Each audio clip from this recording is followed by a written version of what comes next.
начинался бронзовый сезон для казанской команды. Были громкие победы над Салаватом и не менее значимое поражение от Металлурга. Проводить сезон и пообщаться вживую с игроками Абарса пришли сотни болельщиков. Несмотря на проигрыш в финале конференции Магнитогорскому Металлургу, самые преданные фанаты клуба не смогли пропустить закрытие сезона. А самые везучие попали в клубную раздевалку. Пока игроки ждали фанатов, Артем Лукаянов решил опробовать новую профессию.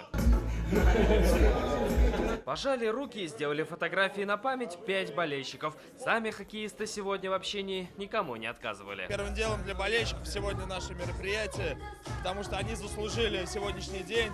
И, как сказать, эти медали сегодня, да, только для них как бы стараемся весь сезон. Некоторые хоккеисты на закрытие сезона пришли с семьями, впрочем, как и болельщики. Какое-то есть чувство, наверное, и досады, и чувство радости присутствует тоже, поэтому, в принципе, сегодня день опять встречи с болельщиками, и такой, как бы, можно сказать, такой легкий день. Легкий день на шею бронзовые награды. Это за тяжелый труд. По итогам сезона Ак Барс стал третьим в КХЛ. Нам всегда приятно смотреть игру нашей любимой команды Ак Барс.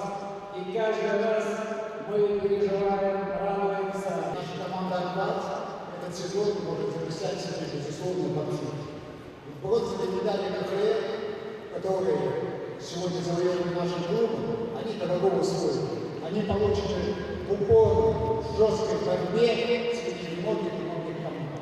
Но это еще не все награды. Болельщики отметили лучших игроков в составе Ак Барса, высоко оценив бронзовое достижение. Сезон отличный. Может быть, кого-нибудь из тренерского штаба попросим? Да, пожалуйста. Чуть-чуть не хватило до золота, но в следующем сезоне, я думаю, Да что можно, потянутся конечно. ребята. Хорошо сыграли, самое главное выиграли. Поэтому оцениваю положительно. Этот хоккейный сезон они закрыли поздравлениями, а этой встречей растопили лед между друг другом.